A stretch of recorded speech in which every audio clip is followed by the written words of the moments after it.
안녕하십니까. 네, 새로운 세상 21번째 시간입니다. 네, 오늘은 한국 경제의 잠재력을 깨운다 라고 하는 주제로 문국현 대표님 모시고 함께 대담을 진행하도록 하겠습니다. 오늘도 문국현 대표님 모셨습니다. 안녕하세요. 네, 안녕하세요. 네, 오래간만에 저희가 또 방송상에서 뵙는 것 같습니다. 2주간 해외도 다니고 네, 바빴습니다. 네, 그동안 어떻게 지내셨습니까? 네, 저 미국에 갈 일이 있었어요. 예. 그래서 저희 뉴 패러다임이라고 네, 이제 작업 현장에서 경영 참여를 활성화하고 네. 지식 경영을 하는 것을 이제 뉴 패러다임 혹은 뉴웨이 경영이라고 하는데 네, 그것을 이제 이 남미에서 실시하시는 분이 있어요. 뉴 패러다임 경영을 남미에서도. 패러다임을. 그래서 저는 이제 한국과 중국이나 아시아에서 했는데 네, 그것을 남미에서 하시고 있는 분이 있는데 네, 그분과 이제 책을 같이 쓰기 위해서 예. 미국을 방문해서 같이 인터뷰도 하고 토론을 많이 했죠. 네, 또 뭐 한쪽으로는 이 그린 라이팅 시스템이라고 그래서 네, 에너지가 이제 많이 쓰이는 데 중에 하나가 이런 조명이거든요. 예, 조명 기구들이 이제 과거 백열등에서부터 할로겐이니 네. LED로 바뀌어 왔는데 예. 이게 또 한 단계 다음 바뀌려고 해요. 이제 그런 거에 대한 뭐 논의차 미국에 갔는데 아무튼 네. 이 남미에서의 뉴웨이 열풍이 어찌나 그 성공적인지 그렇습니까? 이게 중국만 우리 대한민국을 앞서가려고 하는 게 아니라 네, 어떻게 보면 후진국들이 많아 보였던 네. 개발도상 국가가 많은 남미에서도 네, 사람을 존중하는 네. 사람 중심의 창조 경영이 예. 상당히 활성화되고 있다 이런 생각을 하게 됐어요. 그러면 같이 책을 한 권 쓰기로 했습니다. 그게 어느 나라의 남미 여러 나라들을 경영하는 예, 그런 이제 분이 있어요. 제가 전에 킴버리 클락의 예. 아시아 총사장 및 이사회 회장을 했듯이 네네, 라틴 아메리카 이 남미 쪽에 예, 또 그런 역할을 하는 분들이 있어요. 네, 그래서 뭐 매출액은 많진 않아요. 그래도 한 30억 달러 정도 되는 3조 4조 되는 거죠. 3, 4조 되는 규모인데 그것을 운영하기는 남미의 수십 개 국가가 다 참여하고 있죠. 거기에서의 이제 경영자 혼자 독단적으로 경영하는 게 아니라 예, 근로자들이 다 같이 합해서 모두가 주인이 되고 모두가 경영자가 되는 네, 그런 그 경영 방식 예, 이게 성공 사례를 이제 논의하기 위해서 갔었어요. 그러면은 그분을 이제 미국에서 같이 만나신 건가요? 그렇죠. 이제 원래 고향은 그분은 콜롬비아 분이지만 예, 주 활동 지역은 이제 브라질이나 뭐 남미 전체고 예, 자기 고향 콜롬비아를 포함해서 네, 그러나 뭐 미국에서 다 대학을 나왔고 일했고 지금은 이제 애틀란타에 살고 있습니다. 그러셨군요. 네. 같이 책을 저술하시기로 같이 이제 하셨다고요? 책을 쓰기로 했죠. 그럼 뉴 패러다임 경영에 대해서. 네, 뉴 패러다임 경영의 네. 남미 사례. 예. 그러면 뭐 3개국어로 발행되는 건가요? 아무래도 영어하고 네. 또 기회가 되면 우리말로 해서 써야죠. 네. 그 스페인어로도 남미 사람들 보기 근데 영어로 많이 요즘은 쓰니까요. 영어로 쓰고 또 같이 보니까 요즘 영어가 많이 공용화되니까. 그렇군요. 그 아까 그린 라이트 시스템이라고 하셨나요? 네. 예, 그러면 어떤 거를 말씀하시는 건가요? 이제 과거는 정부가 자주 이제 이렇게 끊어지어서 교체를 자주 해야 관리 비용이 많이 들어갔어요. 네. 그런 것도 있지만 건강이나 눈에 안 좋은 것도 많았거든요. 네. 그리고 또 다른 한쪽으로는 에너지를 많이 썼어요. 그렇죠. 백열등의 에너지 이런 것을 이제 줄여나가는 여러 가지 기술의 발전이 네. 할로겐 등이라든가 그 다음에 요즘 LED 등이 등장을 했는데 그 다음 나오고 있는 게 IO 등이라고 해가지고 IO? 인텔리전트 방식으로 수명도 길어지고 조명이 사람한테 피해가 안 가게 잘 합리화가 돼 있는 그런 그 새로운 조명 장치인데요. 이제 막 개발돼 가지고 보급되기 시작하는 그런 조명 시스템입니다. 일반 이런 천장에 있는 거 특히 24시간 365일 켜 있는데 그 뭐 예를 들면은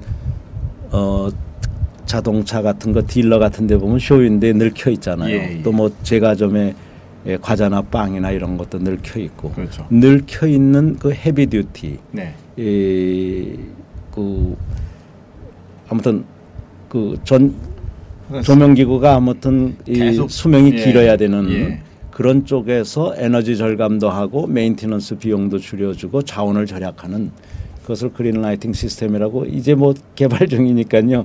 연말이나 내년 초쯤 설명드릴 수 있겠는데 그건 좀 사업에 관한 거죠. 최신 정보인데요. 네. 그럼 그건 아직 지금 상용화되진 않은? 아니요, 뭐 미국에서 팔리고 있습니다. 인도 사람이 개발한 건데 중국에서 제작해서 지금 막 미국에서 보급되기 시작한 거예요. 그럼 그거는 그 전기 효율을 아주 극대화한 그런. 그렇죠.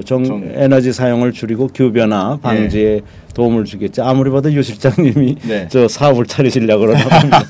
사업에 관심이 많으시고요. 네, 관심이 많이 있습니다. 네, 그런 좋은 비즈니스는 정말 우리나라에서 좀 이런 청년 창업 팀들이 좀 많이 하면 좋지 않을까 그런 생각하거든요. 사실. 그렇죠. 우리나라도 워낙 에너지를 많이 쓰는 나라 중에 하나니까 우리나라엔 큰 효과가 있으리라고 봅니다. 기대가 됩니다. 좀 더 자세하게 설명 들을 날이 있기를 바라고요. 네, 또 얼마 전에는 또 그 석가 탄신일이었었는데 그때 어떻게 지내셨습니까?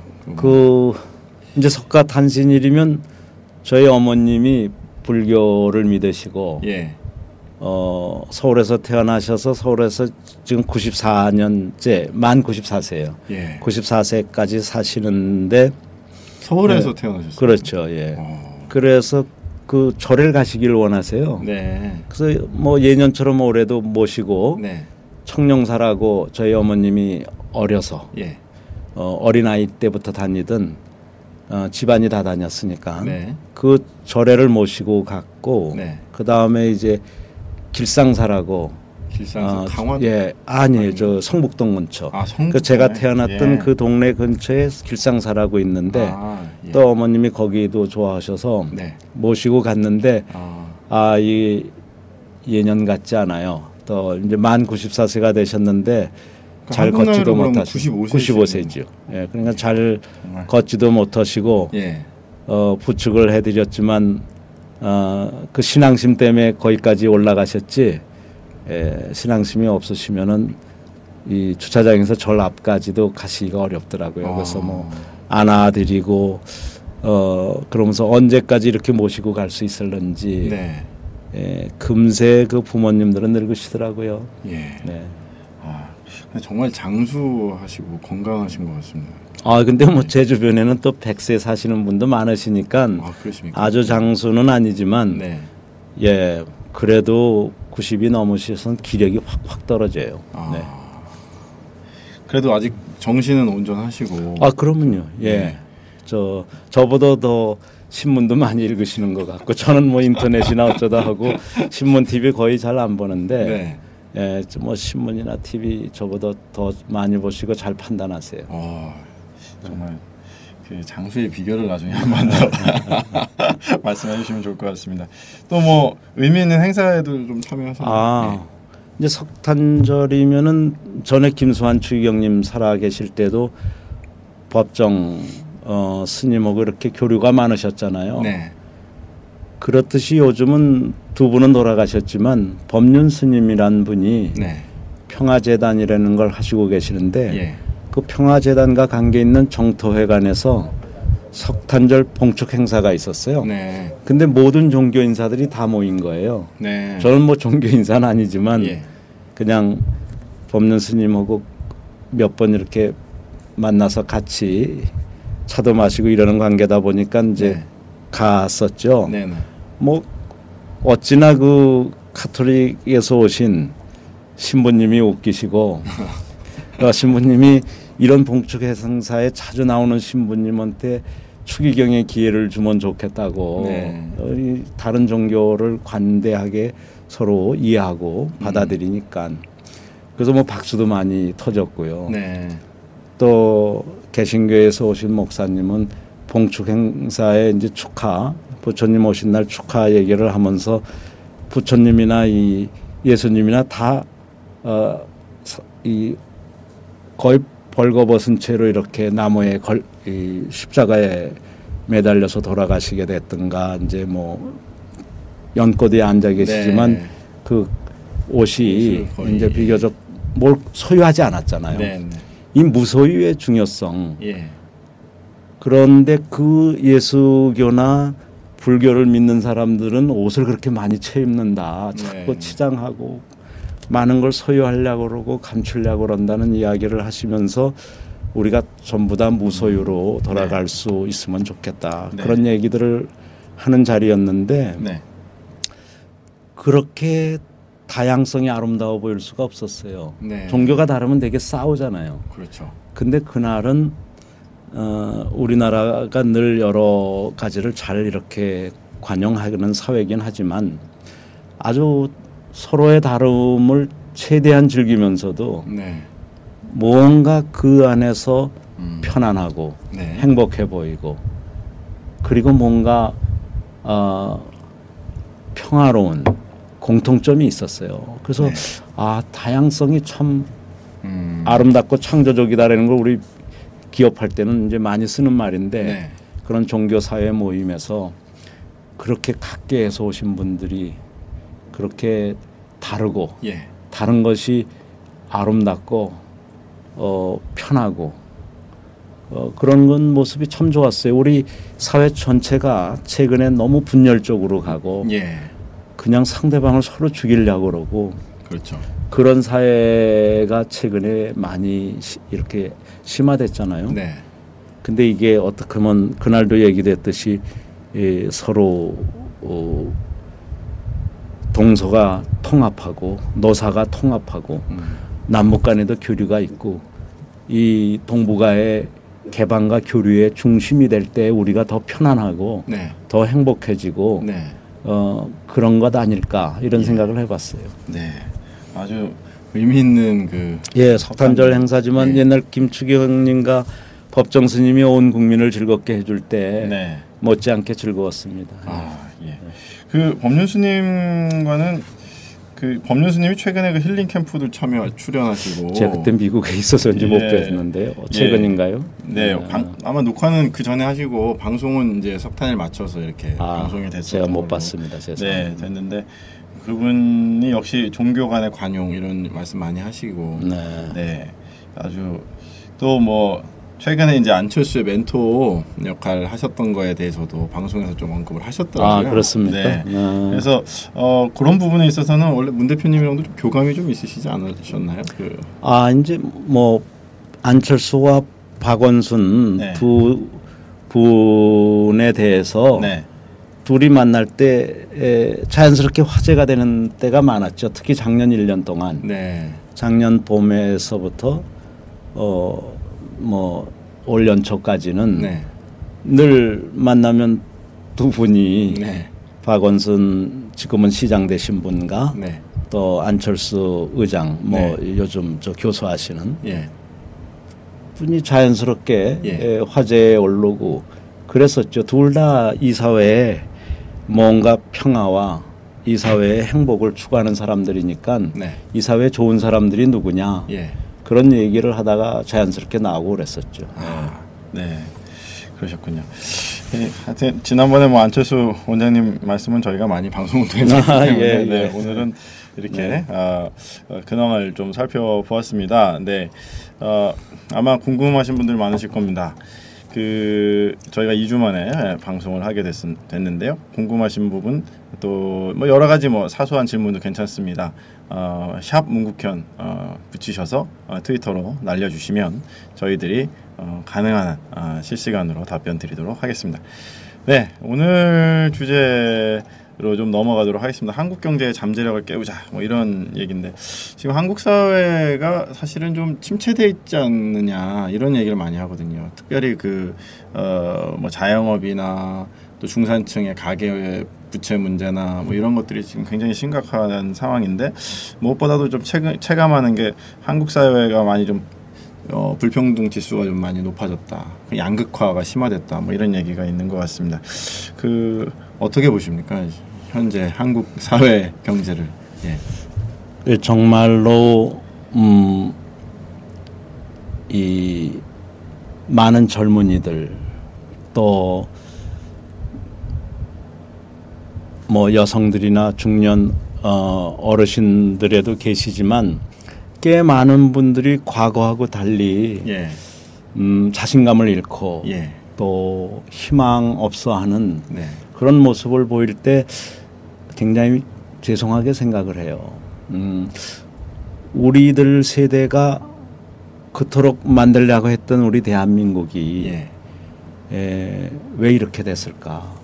왜 이렇게 일자리도 부족하고 네. 이렇게 많은 젊은이들이 결혼하기도 힘들어하고 네. 결혼해도 애 하나 낳기도 힘들어하고 예. 또 전반적으로 뭔가 힘들어하는 것이 이렇게 깔려 있어요. 마치 저녁에 무슨 밤이 어두움이 이렇게 깔려 내려오듯이 예. 굉장히 힘들어하는 모습이에요. 네. 어떻게 이것을 이제 바로 잡아드려야 되는데 통계 지표를 보면 우선 우리 경제가 성장하지 않고 있는 걸 보고 있어요. 볼 수 있어요. 계속 정체가 예를 들면 2007년에 22,000불까지 갔던 GDP가 네. 지금도 만 4년이 지났는데 22,000불이거든요. 네. 거기다가 그 2008년 9년은 또 밑으로 떨어졌었어요. 그게 거의 뭐 한 300조 원이 더 되는 네. 손실이 생겼었어요. 300조. 300조 원. 우리 국가 거의 예산에 맞먹는 그런 그 300조 원의 가치 손실이 네. 이 2008년이나 2009년에 있었거든요. 네. 이때 가장 많이 손실을 본 사람들이 중산층 서민인 거예요. 네. 현대라든가 삼성과 같이 있는 사람들은 상대적으로 그런 아픔을 덜 봤어요. 네. 그분들이 무슨 특별히 무슨 나쁜 짓을 했다는 건 아니고 네. 그 위기 속에서 환율 혜택이 네. 주로 수출업체한테 가다가 보니까 예. 수출업체들은 훨씬 잘 된 것처럼 돼버리고 네. 나머지 전체 국민은 평균적으로 이제 못해졌는데 예. 그 중에도 이 300조 부분이 주로 중산층과 서민들이 부담하게 된 거예요. 300조 원을 대기업이나 이런 데서 분담한 게 아니라 그렇죠. 서민들이 이제 주로 대기업들은 그 수출을 하는 데다 보니까 옛날에 1억 불을 수출하면 800억 원을 받았거든요. 네. 근데 이게 요즘은 1,200억 원을 받는 거예요. 그냥 앉아서 400억 원을 1억 불 수출할 때마다 더 받는 거죠. 네. 아무런 이유 없이 환율 때문에. 네. 그런데 일반 서민들은 과거에 사던 기름값이든 모든 거가 50%로 올라서 예. 과거에 예를 들면 800원 주고 사던 걸 1,200원 주고 사야 되는 게 많고 네. 해외 여행을 가던 자녀들을 해외 유학을 할 때도 과거에 800만 원 들던 게 요즘은 1,200만 원 든다든가 모든 게 50%가 늘어난 거예요. 네. 비용이. 엄청난 거죠, 사실. 그러고 이제 수출업체들은 수익이 예. 50%가 늘고. 예. 그러니까 일반 서민들이나 중산층의 주머니에서 수출업체한테 자연적으로 이전해 간 것만 해도 양극화가 심해지는데 네. 2008년 9년에 이 타격이 예. 주로 중산층과 서민한테 집중됐던 거예요. 그래서 사실은 뭐 그러니까 고통지수가 네. 1997년에 처음으로 부정적으로 나왔었고 네. 대한민국은 비교적 잘 가고 있다라고 생각했었는데 네. 1997년에 처음으로 우리가 잘못 가고 있다라고 하고 국민이 고통하는 모습이 지표상으로 나왔었는데 네. 지금 최근 3, 4년 사이에는 2008년과 2009년의 이 고통이 네. 그렇게 갑자기 심화된 것도 문제지만 예. 양극화에 의해서 더 심화되다가 보니까 예. 국민들이 절망에 빠지고 특히 젊은이라든가 일자리가 없는 분들이 네. 나이에 상관없이 과거 어느 때보다도 절망에 빠져 있는 거죠. 예. 정말 이렇게 계속적으로 이 사회경제적 불평등이 심화되는 이유가 있다면 어떤 부분이 가장 큰 거라고 생각하세요? 결국은 예. 독일 같은 데서는 예. 정부가 이런 양극화를 조장하지 않도록 네. 정부의 조직과 활동가 예산을 재조정했어요. 네. 즉 마치 처음 다시 정부를 수립하듯이 모든 것을 새로 시작한 거죠. 그런데 네. 우리는 이미 실패한 양극화가 입증된 그 정책을 네. 계속 밀고 나간 거예요. 특히 주로 외형 성장 위주 쪽으로 하다가 보니까 네. 재벌을 키우는 데는 성공을 하거나 네. 우리나라에서 가장 큰 기업 두세 개를 만드는 데는 성공했지만 나머지 일반 수입업체라든가 일반 가게는 어려워진 거죠. 네. 이것은 이제 전체주의 국가나 독재 국가에서 주로 올림픽 선수를 키웁니다. 엘리트 체육. 엘리트 체육 네. 스포츠라 그래서 네.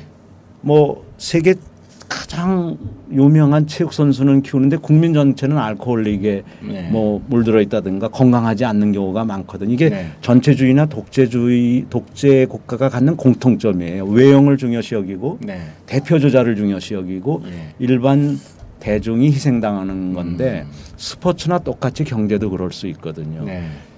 독재 국가이고 전체주의 국가고 뭔가 허상을 쫓는 리더가 있는 나라일수록 결국은 대표 주자 몇 개만 크게 보이게 하고 그렇죠. 나머지는 다 너희 탓이다 이러는 거죠. 그래서 국가의 공공시설도 공인이 커지는 거예요.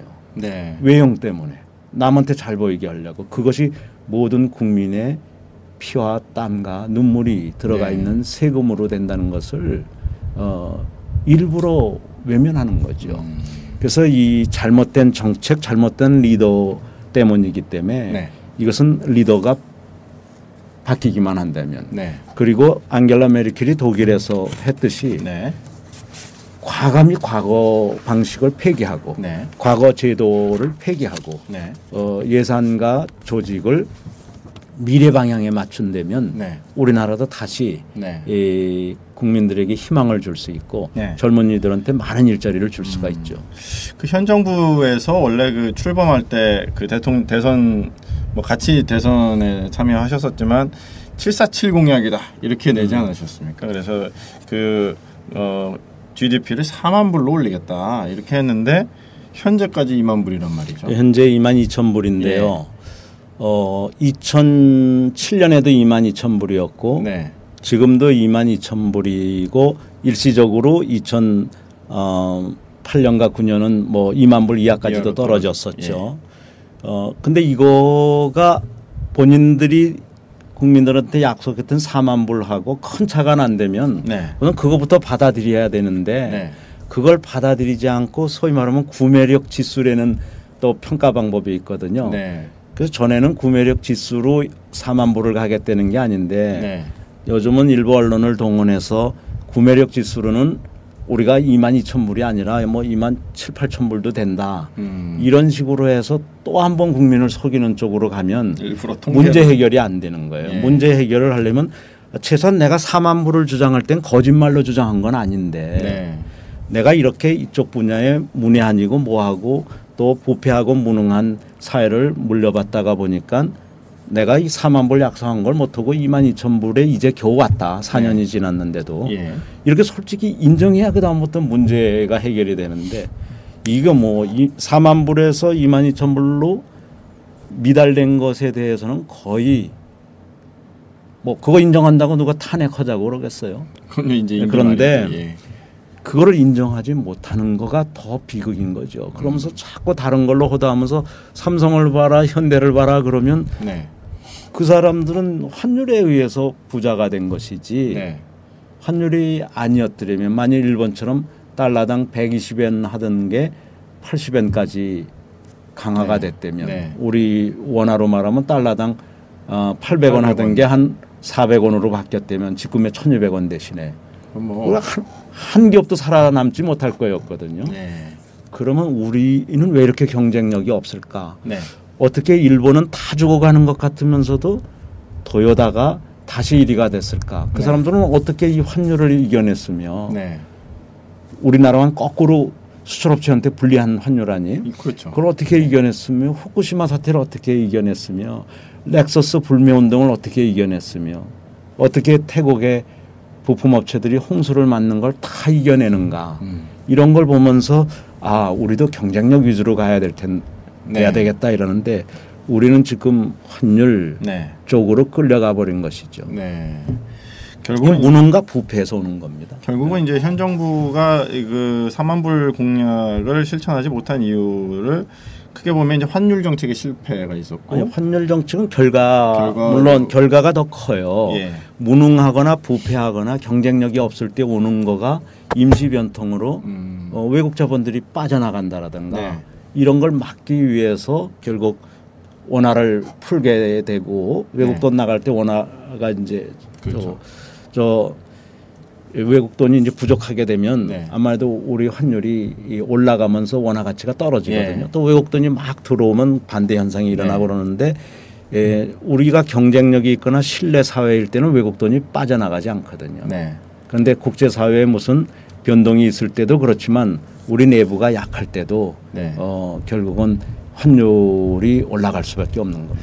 특별히 그 한국 시장이 자본 시장에 있어서는 상당히 취약하다. 그래서 이번에 글로벌 그 2008, 2009년도 그 글로벌 금융 위기가 닥쳤을 때 사실은 그 서구의 자본들이 많이 이렇게 한국에서 그 현금화 자신들의 자산을 현금화하는 창구로 한국 그 자본 시장을 이용했다. 그래서 자본이 많이 유출되고 원화가 약세가 되지 않았냐. 뭐 이런 분석들이 있거든요. 네. 그래 이제 그거는 1997년에 예. 일본 돈이 한국이나 뭐 인도네시아나 태국에서 빠져나갈 거라는 것은 1년 전부터 예고됐었던 거거든요. 네.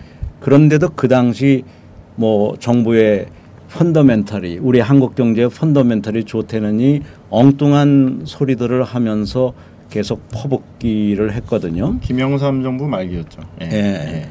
그랬는데 예. 결국 그 1년 이래는 예고 기간이 지나가 버렸어요. 예. 그러면서 이제 우리는 IMF 원조를 요청하게 됐는데 네.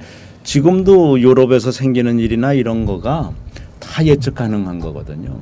유럽에서 돈이 모자라게 되면 자기네 나라를 지키기 위해서 자기네 금융권을 지키기 위해서 돈이 빠져나가겠구나. 그러면 우리나라는 어떻게 지켜야 되겠다 하는 그런 것도 다 나오는 거고 결국 우리나라가 경쟁력이 많으면은 외화 가동률도 높아질 텐데 네. 독일 같으면 연간 2,300억 달러의 흑자를 내잖아요. 네. 중국 같으면 한 1,800억 달러 내지 2,000억 달러의 무역 흑자를 내거든요. 네. 이걸 어떻게 하면 무역 흑자를 낼 것인가. 예. 그러려면은 어떻게 하면 중소기업이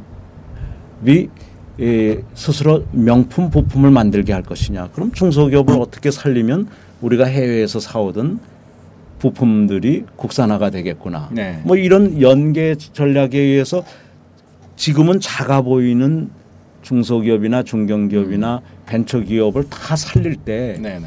국가 경쟁력이 높아지는 건데 네. 그냥 박람회 열듯이 그냥 큰 업체 몇 개만 적극 지원하는 쪽으로 네. 가고 국가의 큰 행사 위주로만 가고 이러다가 보니까 겉은 요란하고 예. 속은 빈수레가 된 예. 거죠. 그래서 무슨 겉으로는 뭐 세계 무슨 대회를 유치했다 무슨 대회를 유치했다 하는데 국민들 행복하고는 아무 상관도 없는 오히려 네. 국민을 불행하게 할 수 있는 대회들을 많이 유치하는 거죠. 네.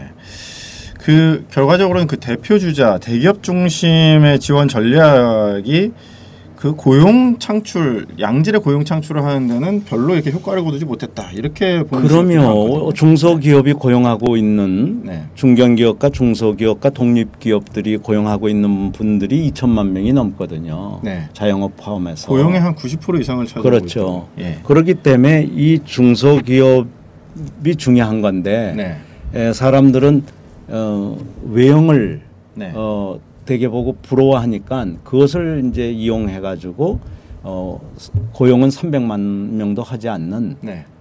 주로 대기업 쪽이라 이렇게 관점을 이렇게 두는데 잘못된 것이죠. 중소기업에서 더 많은 창조력이 나오고 국제적인 어떤 발명품들이 나오는 거거든요. 네. 그래서 이 중소기업을 활성화했을 때 네. 일자리도 늘어나고 예. 국부도 커지고 네. 이러지 재벌이 하는 경우에는 물론 잘하는 경우도 있지만 태반의 경우는 일반 수입을 하는 중소기업체의 희생 위해서 성장할 가능성이 많아요.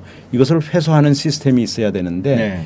대기업으로 가는 소위 말하면 개발 이익 같은 수출 이익을 네. 환류하는 시스템을 예. 현재 정치권이나 제도권에서 못 만들어 놓고 있어요. 네. 이것을 환류하는 제도를 만들어 놓으면 네.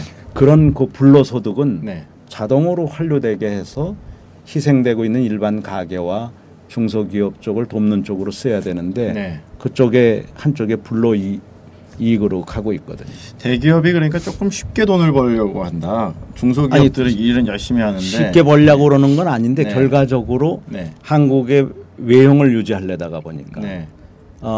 그냥 또 우리 저기 외국에 투자가 적다가 보니까 환율이 그냥 올라가게 돼 버리고 이 환율이 올라가는데 예. 안주하다가 보면 예. 결국은 재벌은 환율에 의해서 얻는 것만도 과거보다 50%가 많으니까 네. 아주 해피한 거죠. 그러나 그거는 경쟁력하고는 사실은 관계가 없고 네. 환율이 지금 800원이라고 생각하면 어떻게 될 거냐. 그렇게 봐야 되는데 환율이 800원이면 현재 재벌들이 위기로 몰릴 거거든요. 네, 네. 그렇습니다. 그러나 국민은 800원 내기를 원하는 거고. 네.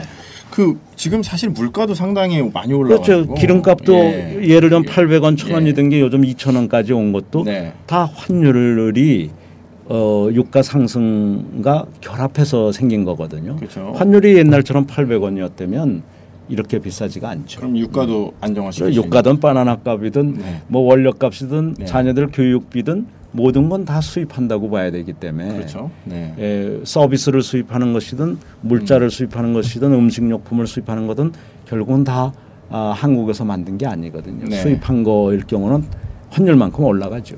그러니까 워낙 강세가 돼가지고 환율이 이제 많이 떨어져 버리면은 물가도 같이 떨어지는 그런 효과가 그렇죠. 그래서 있고. 국민은 환율이 내려가기를 원하는데 수출 기업 살린다고 이렇게 살린다고보다도 결과적으로 수출 기업한테만 부각하고 국민들이 희생당하도록 예. 환율밖에 대응할 줄을 모르는 거죠.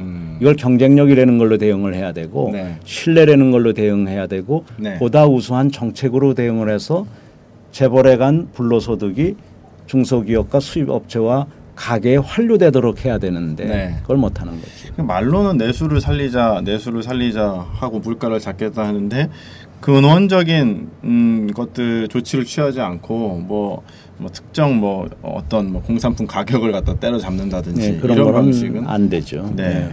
그거는 좀 지금 FTA도 원래 취지야 얼마나 좋은 거예요. 예. 그런데 그러지 않아도 환율로 혜택이 한쪽으로 몰리고 있는 수출업체한테 그것도 잘 나가는 수출업체들한테 추가적인 관세 이득을 좀 주자고 네.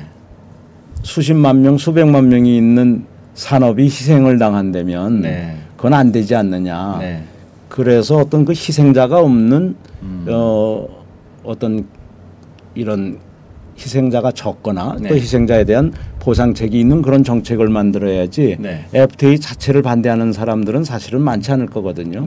그러나 그 희생자들 입장에서 보면 당연히 반대해야 되는 거죠. 그것이 어떤 원리에 의해서 한쪽은 불로소득이 그러지 않아도 많은데 더 이득을 가라고 다른 인더스트리가 다른 산업이 또 다른 일반 국민들이 희생을 당해야 되겠어요. 그러니까 그런 것을 저 사람들이 정부 정책에 사사건건 반대한다 그러지 말고 왜 우리는 귀가 한쪽으로만 열려 있는가? 왜 저 희생자를 못 보는가? 이렇게 생각하면 문제는 잘 풀리는 거고 또 이런 일방적으로 수혜 쪽에 서 있는 수출업체라든가 재벌들도 이게 내가 노력해서 번 것보다는 저분들이 희생해서 되는 거구나. 그럼 이걸 어떻게 환류시킬 것인가. 이건 내 몫이 아니고 원래는 저분 몫인데 환율 제도 때문에 FTA 때문에 나한테 추가로 오는 거구나. 이렇게 생각하면 갑자기 사회가 대기업이나 수출 기업을 존경하겠죠. 근데 그 반대로 가면 아무리 커도 내 것 같지가 않고 아무리 커도 우리나라 것 같지가 않고 그냥 다국적 기업의 하나다. 한국에 뿌리만 있고 그렇지 더 이상 한국 기업도 아니고 한국 민족 또 한국의 공동체를 지킬 생각이 없는 사람들이다 이렇게 생각을 하는 거죠. 예. 그러고 보니까 그 FTA 관련돼 가지고 그 이득을 보는 업종은 주로 대기업 재벌 기업들이 좀 많이 보는 것 같고 손해 보는 업종은 재벌 기업이랑 좀 무관한 업종들이 많이 손해를 보는 것 같은데. 예, 물론 개중에 이제 섬유나 예. 신발처럼 일부 중견 기업들이 예. 하는 데가 혜택을 보기도 하지만 의료라든가 예. 농산물이라든가 네. 일부 서비스업처럼 네. 아주 직격탄을 맞는 데도 있죠. 예. 그럴 때 거기를 대책을 세워줘야죠. 결국은 이제 자영업자들이나 중산층들이 밀집한 업종은 경쟁력이 점점 어려워지는, 경쟁하기 어려운 구도가 좀 되고 있다, 이렇게 볼 수도 있겠네요. 예. 그런 것보다도 우리 토산적인 거, 네. 우리 토속적이고 이런 것들이 많이 희생당하는 것도 있습니다. 예. 예. 그렇습니다. 지금 결과적으로 이렇게 보니까 2만 달러에서 성장이 멈춘 거는 결과적으로는 그 대기업 중심 경제가 크게 효과를 보지 못했다, 이렇게 좀 볼 수가 있고, 글로벌 강소기업 말씀 많이 하셨는데 국내 그런 강소기업들이 독일에 비해서 뭐 현저하게 적기 때문에 그렇죠. 아닌가. 그러니까 이제 이 앞으로 생산성이 어디서 올라갈 거냐를 봐야 되는데 네. 대기업은 나름대로 생산성이 이 국제 수준에 가 있어요. 네. 근데 다 합해봐야 300만 명밖에 없는 데예요. 고용이. 근데 네. 2천만 명이 있는 일반 중견기업이나 중소기업이나 자영업은 생산성이 거의 3배로 올라갈 수가 있거든요. 현재보다도 3배의 생산성. 그러면 이 정부의 350조나 되는 예산이 예. 직간접적으로 이 2천만 명의 생산성 높이는 쪽으로 가야 되거든요. 네. 그러려면 그쪽에 지식경영 쪽으로 간다라든가 네. 그쪽에 생산성 향상으로 간다라든가 네. 자금 문제를 해결해 준다든가 종합 대책으로 가야 되는데 네. 글로 가지를 않으니까 중소기업체들은 여전히 대기업에 매달리면서 네. 어떤 이제 그 소위 말하면 대기업과 중소기업의 상생 프로그램이니 이런 거에 이제 의존해야 되는 것처럼 사회적 분위기가 몰려가는데 네. 그게 아니라 이제 대기업은 생산성을 국제적 수준까지 올렸으니 네. 대기업과 연계관계에 있던 독립적으로 운영하는 기업이든 그 2천만 명이 종사하는 네. 그 나머지 이 산업들에 대해서 네. 또 그것이 대기업의 상류에 있든 대기업의 하류에 있든 대기업과 경쟁하는 관계에 있든 기회가 3배나 있는 데라 투자를 해야지 네. 소위 말하는 한계형이 이제 다 없어져 버린 데라 돈을 닫고 투자하니까 네. 그쪽은 소위 말하면 불로소득이 되고 네. 나머지 국민들은 희생이 되는 거거든요. 네. 그래서 누가 다음 리더가 생긴다면 이 350조의 예산을 이 2천만 명의 네. 생산성을 2~3배로 높이는 네. 이쪽으로 관심을 갖고 네. 국민적 합의를 이끌어갈 것이냐에 달려 있다고 봐요. 그래서 이 대기업 경험이 실패한 대기업 기업들 네. 자기 스스로 크지 못하다가 보니까 IMF 때 다 쓰러져서 국민이 살려준 거 아니에요. 그렇죠. 요즘도 환율 아니면 도요타처럼 견디질 못하잖아요. 예. 그런 기업들은 이제 한계 효용이 바닥이 드러난다니까 네. 아직도 효용이 성장의 가능성 또 가치 창조의 가능성 생산성 향상의 가능성 총 요소 생산성의 향상 가능성이 2~3배가 있는 중견과 중소기업 쪽에 쏟으면 독일처럼 되는 겁니다. 현재 EU 27개국을 다 지탱하고도 남는 힘이 독일에 있잖아요. 네. 그리고 통일을 이루고도 끄떡 없잖아요. 오히려 더 잘 가잖아요. 네. 이 힘이 우리한테도 필요한 거예요. 네. 결국은 통일 이후의 경제 상황까지도 고려한다면은 현재 어떤 그 경제 시스템, 대기업 중심의 어떤 재벌 중심 경제 시스템이 아니라 이제는 강한 중견기업, 중소기업들이 많이 자라는. 예, 그쪽에 지금 시스템. 교육 기회도 없고 예. 뭐 자금이라든가 모든 이런 기회가 적기 때문에 네. 그러기 때문에 잠재력이 높은 거거든요. 네. 그래서 잠재력 높은 데라 해야지. 예. 예를 들면은 어떻게 될까요? 더 이상 씨를 뿌려봐야 소용이 없는 시멘트 바닥에라 씨를 뿌리면 안 되거든요. 그럼 그냥 물에 섞여서 다 내려가잖아요. 다 낭비죠. 토양이 좋은데 네. 씨를 심어서 잘 낼 때 네. 거기가 결국은 현재는 중견기업과 중소기업이거든요. 그래서 맞지. 그 우유를 줘도 어린 아이들이 우유를 먹는 거지. 아 우유를 굳이 우리처럼 60 넘은 사람이 뭐 그렇게 먹을 필요는 없는 거 아니에요. 물론 맞습니다. 이제 먹어서 나쁘지는 않겠지만 당장 우유가 필요한 아이들, 모유가 필요한 사람들은 3살 이하, 2살 이하, 뭐 1살짜리들 아니에요. 네. 그렇듯이 지금은 중견기업, 중소기업이 작아 보이지만 네. 우리 어린아이들 같거든요. 우리 미래거든요. 막 조금만 투자를 조금만 해도 투자만 하면 성장이 확 올라갈 수 있는. 결국 대한민국의 잠재력은 네. 거기에 있는 거거든요. 특히 그쪽의 교육 네. 이게 부족한 거예요. 지식이라는 게 과거에는 한 30년도 가고 10년도 갔는데 네. 요즘은 1년이 멀다 하고 지식이 바뀌거든요. 네. 아까 제가 조명에 대해서도 최근에 그냥 짧은 시간에 3가지 새로운 네. 그 변화를 이뤘듯이 네. 새로운 기술이나 지식이 1년이 멀다 하고 나오는데 네. 중소기업에 그 매년 나오는 지식이나 기술을 따라가는 체제가 없는 거예요. 아주 그 열정적인 창업자들과 그 주변 사람들이 있을 뿐이지 네. 독일과 같은 체계적인 교육 체계가 없는 거예요. 그렇죠. 뭐 중소기업, 웬만한 작은 기업들은 뭐 컨설팅이라고 하는 개념도 없고, 뭐 특별히 특허라든지 뭐 이런 것들에 대해서도 지원을 거의 못 받는 것 같더라고요. 예. 그런 것도 있지만 환율 대책도 그렇고. 예를 들면 독일 같으면 젊은이들이 중견기업이나 중소기업 갔을 때 회사도 3일 다니지만 3일은 아예 대학을 다니게 한다고 제가 전에 말씀을 드렸는데 원래는 주 5일 근무제지만 대학을 다닐 때 한해서는 3일 일하고 3일 공부하는 그래서 주 6일을 월급은 다 주나요? 하는데 월급은 3일밖에 안 주죠. 그렇지만 3일이라도 한 달로 치면 한 3,000불 되니까 닷새 다 나오면 5,000불 되는데 3일이면 한 3,000불 되니까 우리보다 아주 높은 거죠. 네. 그렇게 학습과 현장이 일체화되어 있는데 우리 중소기업이나 중견기업에는 이런 제도를 정부가 만들지를 못하고 온라인이나 뭐나 여러 가지로 하라고는 그러지만 그건 현실성이 없는 거고요. 네. 그래서 아주 근본적인 변화가 필요합니다. 그것만 하면 한국의 잠재력 2천만 명이 현재보다 2~3배의 생산성을 높이면서 국제 경쟁력을 확보하는 순간 일자리도 400~500만 개를 더 만들게 되는 거죠. 네. 아까 그 대기업한테 이제 투자하고 정부 예산이 대기업 쪽으로 투자되는 것이 마치 시멘트 바닥에다가 씨 뿌리는 것 같다 이렇게 말씀하셨죠. 거의 한계형이 끝났기 때문에 다 쓸려가는. 그 쓸려간다는 말씀하실 때 꼭 4대강에 쏟아붓던 예산이 생각이 나가지고 4대강에 쓸려간 그 수십조의 예산 그거 참 아까워서 어떻게 하나 생각이 많이 들었습니다. 네, 정말 이 정부가 제대로 좀 혁신이 되고 정부의 그 350조 예산이 연간 350조 예산이 제대로만 쓰이면은 한국 경제 잠재력을 많이 키울 수 있겠다 그런 생각이 듭니다. 네, 그러려면은 이제 그 나쁜 습관이 없는 사람을 지도자로 이렇게 뽑아야 되는데 그렇죠. 이미 그 실패한 방법밖에 모르는 사람한테 너 방법 바꿔라 그러면 다른 건 본 적도 해본 적도 익숙하지도 않거든요.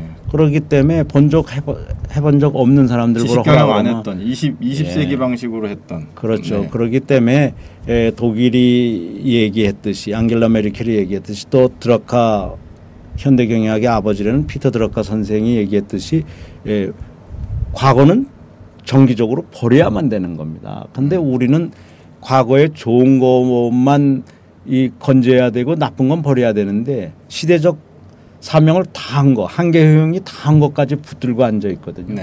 그 사람들이 특권층화해갖고 이 정부 예산 350조가 과거식으로 쓰도록 꽉 붙들고 있는데 국민들은 그거를 풀어내지 못하는 거거든요. 그래서 이 학연, 혈연, 지연 과거에 끌려가는 우리 정부 예산을 풀어서 미래와 연결되도록 독일은 미래와 연결시킨 거거든요. 어떻게 하면 젊은이들한테 희망을 줄 거냐. 어떻게 하면 중소기업 잠재력이 높은 데다 교육 투자를 할 것이냐. 또 어떻게 하면 새로운 테크놀로지를 개발해서 신재생 에너지나 이런 쪽에 세계적인 선진국이 될 것이냐. 전부 미래 쪽으로 간 것이지 독일이 비교적 에너지 효율이 높은 나라라고 그래서 옛날 에너지 기반을 주장한 게 아니라 동독 같은 데는 전부 새로운 에너지 기반을 깔았고 교육도 새로운 교육 기반을 까는 거거든요. 이렇게 있는 예산을 미래를 향해서 열어놔야지 과거에 그것을 마음껏 요리하던 사람들한테 계속 맡겨놓으면 네. 결국 부패도 부정도 낭비도 진행이 되지만 국민들의 이 모든 잠재력 네. 이것을 활용할 기회를 놓치는 거죠. 그러니까 결과적으로는 그 미래에 대한 투자는 어떻게 보면 기존에 하지 않았던 새로운 영역이 많지 않겠습니까? 그렇죠. 근데 새로운 것은 예산이 과거에는 집행이 안 됐던 부분이니까 과거에 집행했던 부분을 좀 줄여서 이렇게 돌려야지만 새로운 쪽으로 쓸 수 있는데 그건 하나도 안 줄이려고 하면서 이쪽을 하려니까 맨날 예산 없다 뭐 이런 얘기가 나오지 않나. 예, 우리 지금 정부에서는 뭐 작게는 60조, 네. 많으면 100조까지 줄이는 능력을 가진 사람을 우리가 다음 리더로 뽑아야지. 네. 과거식으로 쓰겠다 하는 사람들을 하면은 진짜 불행해지는 거죠. 네, 맞습니다. 그 결과적으로는 이제 미래로 나아가기 위해서는 글로벌 흐름, 글로벌 동향 이런 것들을 알아야 되는데 대표님 같은 경우는 그 글로벌 흐름이나 동향에 상당히 이렇게 민감하게 다 이렇게 파악을 하고 계시지 않습니까? 예. 아니 뭐 요즘 인터넷 시대이기도 하고 예. 뭐 많은 사람들이 국제적인 네트워크를 가지고 있고 네. 또 국제 회의에도 가니까 사실은 뭐 저뿐만 아니라 꽤 많은 분들이 아마 우리나라에서 몇천 명, 몇만 명은 아주 국제적 네트워크가 좋은 편이라고 봐요. 네. 근데 문제는 거기서 들은 이야기라 하더라도 네. 국내에서 인기가 없으면 학연혈연 지연에 쩌들은 이 사회에서는 인기 없는 변화에 대한 이야기들이 전 세계에 많거든요. 네. 그 얘기를 한국에 와서 스피크업 한다고 그러나요? 용기 있게 국제사회는 이렇게 변하는데 우리가 옛날에 머물러 있으면 안 됩니다라고 용기 있게 이야기하는 사람이 적은 거죠. 네. 결과적으로는 자기만 알고 있거나 아니면은 뭐 그냥 글로벌 흐름과 그러니까 지식이 행동으로 가지 못하는 거죠. 그냥 알고만 양심이라든가 지식은 행동할 때만 가치가 있는 건데 양심이 있다고 본인이 문명인이고 문화인이라고 생각하고 인류 보편의 가치와 존엄성을 중요시한다고 하면서도 사실은 반인륜적인 일을 한다라든가 네. 자기가 지식으로 알고 있는 것과 정반대되는 일을 많이 하는 사람들이 의외로 지식인과 지도자에 많거든요. 네. 이 사람들이 다 그런 어떤 마피아 같은 특권층의 노예가 돼 있는 상태라 네. 스피크업을 못하는 거죠. 그쪽에서 따돌림 당하고 소외되고 불이익을 받을까 봐. 그러나 네. 불이익을 받아봐야 1년 2년도 안 되는 건데 네. 한두 명이 스피크업을 하면 주변에서 따라가게 마련이거든요. 네. 근데 하루만 얘기하고 말면 다른 사람들한테 알려지질 않으니까 계속 몇 얘기해야죠. 년은 불이익을 감수해야죠. 특히 젊은이들은 네. 불이익을 두려워할 필요가 없어요. 네. 젊은이들마저 만일에 불이익을 두려워한다면 이 사회는 미래가 없는 거거든요. 네. 젊은이들이 기존 체제와 또 기득권 부패 세력과 완전히 갈라쓰겠다 하는 용기와 초딜려는 내가 불이익을 받아도 좋아. 이런 식으로 가다가 보면 거기서 경쟁력이 생겨요. 네. 헝그리 정신이 많은 사람들이 뭐 스포츠도 잘하고 또 뭐 여러 가지 일을 잘하잖아요. 벤처 정신. 뭐 예, 이런 거. 이것도 예. 벤처 정신도 다 그런 데서 네. 나오듯이 남들로부터 따돌림 받고 네. 그런 사람들이 나중에 보면은 굉장히 경쟁력이 있는 걸 발견하고 국제사회에서는 그런 사람이 필요한 거고 네. 한국에서 막 부패에 적응 잘하는 사람은 국제사회에서는 아무도 안 필요하거든요. 그렇습니다. 그래서 이제 대표님이 다양한 국제 활동을 많이 하시지 않습니까? 얼마 전에 이제 미국 다녀오셨고 또 얼마 후에는 브라질 가신다고. 예. 네, 그건 리오데자네이로라고 예. 브라질 수도보다도 그 큰 도시에서 20년 전에 예. 지구 정상들이 모여서 환경 회의를 한 적이 있어요. 네. 지구 1992년. 92년이죠. 92년에. 예. 그 20년을 기념해서 이제 전 세계 정부 인사, 네. 또 기업계 인사들, 네. 또 시민사회, 학계 네. 인사들이 다 모여요. 그래서 20년 만에 리오데자네이로에서 예. 다시 모인다. 그래서 이제 15일부터 일반 시민단체라든가 이런 데 활동이 있고 기업들은 주로 16일부터 활동이 있고요. 16, 17, 18, 19. 6월 16일부터. 예, 그리고 네. 이제 정부는 주로 그런 의견들을 받아들여서 네. 21일부터 네. 21일, 20일 이렇게까지 있는데 네.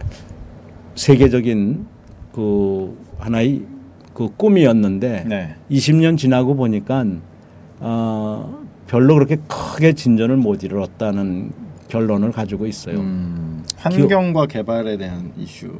그렇죠. 기후변화 협약이라는 게 있었고 생물종다양성 협약 그리고 사막화 방지 협약이 있었는데 생각한 것만큼은 국제적 합의를 못 이뤘어요. 그렇지만 그것을 보고받으면서 앞으로 20년 우리가 좀 더 생산적으로 할 수는 없을까 이런 것들을 논의하는 회의입니다. 갔다 와서 제가 뭐 자세히 말씀을 드리도록 하죠. 그 주제는 Sustainable Development, 지속 가능한 개발이다 이렇게 해서 이제 20년 전에 그 Sustainable Development라서 지속 가능한 성장을 하려면 모두가 바뀌어야 되겠다. 그래서 그걸 어젠다 21이라고 그래서 21세기에 우리에게 필요한 과제들 혹은 행동 지침 해가지고 어젠다 21, 21세기에 필요한 우리의 과제들이라는 것을 정부 섹터는 민간 섹터는 시민사회는 어떻게 해야 될 건가 이런 거 합의를 한 적이 있었거든요.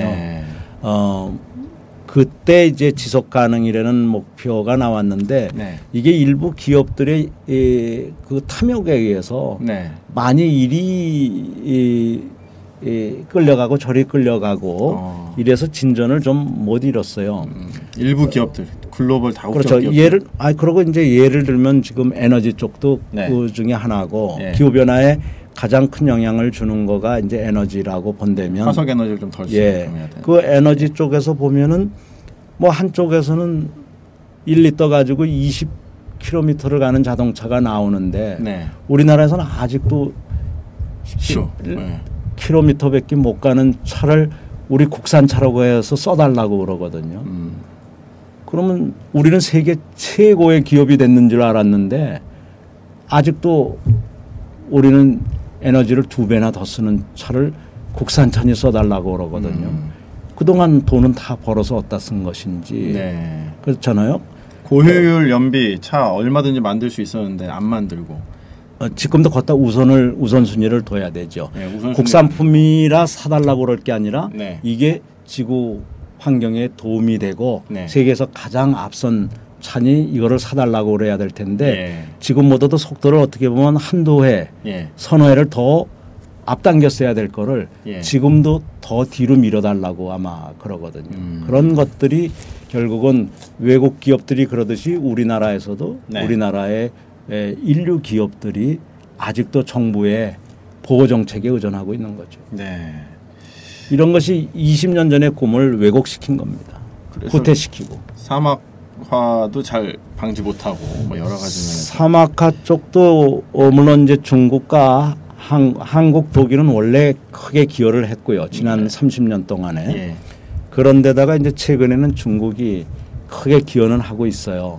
그렇지만 아직도 아프리카에서 중동에서 또 일부 동남아와 이런 데서 준사막화가 진행되고 있고 우리 바로 한반도 우리 대한민국의 땅이 하나인 이 북한 쪽도 사실은 준사막화 같은 게 일어나고 있는데 그런 데를 마음대로 교류 못하고 그것을 복원 못하는 게 아쉬운 거죠.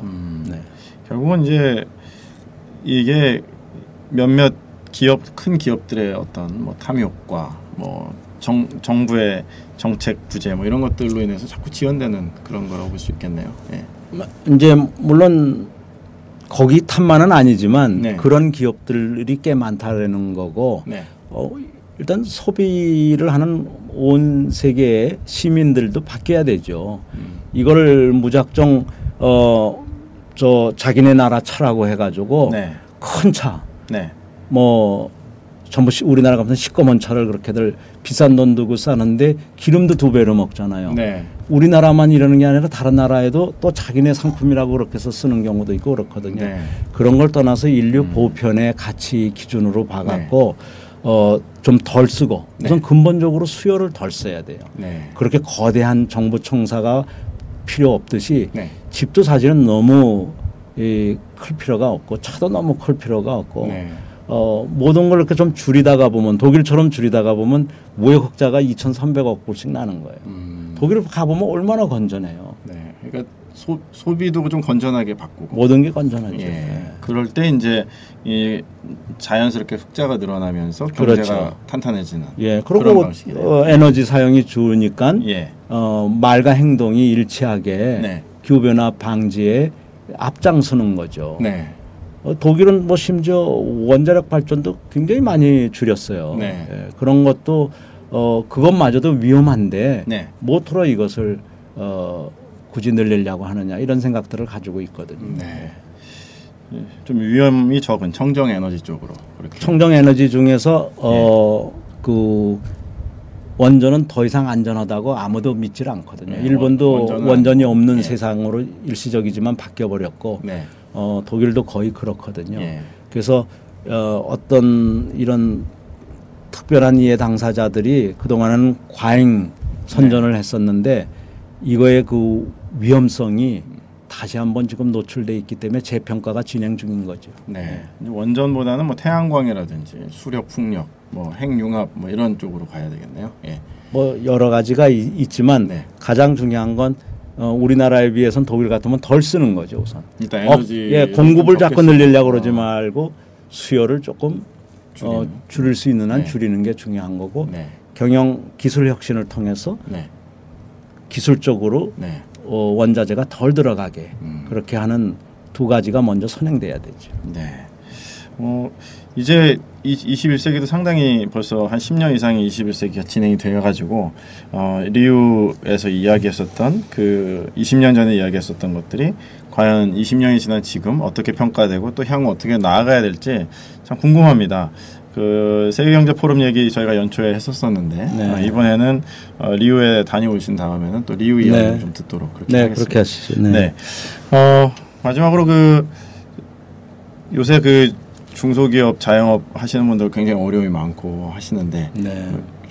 오늘은 좀 그분들에 대해서 좀 격려의 한 말씀 해주시면 좋을 것 같습니다. 네, 제가 지난달에 독일을 다녀온 적이 있습니다. 독일에는 전 세계 명품 중견 중소기업의 80%가 모여 있다고 합니다. 물론 하루아침에 이루어진 건 아니죠. 그러나 기업과 학계와 정부가 힘을 합해서 세계 명품 중견 중소기업 국가를 만드는 데 성공했고 일자리가 지난 5, 6년 사이에 7%포인트가 늘어났습니다. 수백만 명의 새로운 일자리를 실질적으로 만든 거죠. 우리나라도 가능합니다. 중소기업 여러분들께서 학계와 국제사회와 힘을 합하셔서 정부를 설득하셔야 됩니다. 그러면 지금 중소기업의 그 잠재력을 키우는 데 들어갈 수많은 그런 자원과 국제적 협력이 가능하다고 봅니다. 8월 8일 제가 독일의 이 히든 챔피언의 대표적인 분을 초청했습니다. 그때 많이들 오셔서 독일과 우리 한국이 다시 중소기업 활성화, 명품화 측면에서 한독 협력 관계를 만드는 계기가 됐으면 합니다. 힘내십시오. 네, 감사합니다. 저희는 다음 주 목요일 날 오전 10시 반에 뵙도록 하겠습니다. 오늘도 많은 분들이 시청해 주셨는데요. 오늘 시청해 주신 여러분 감사드리고 또 오늘 귀한 말씀 해주신 문현 대표님 감사드립니다. 네, 고맙습니다.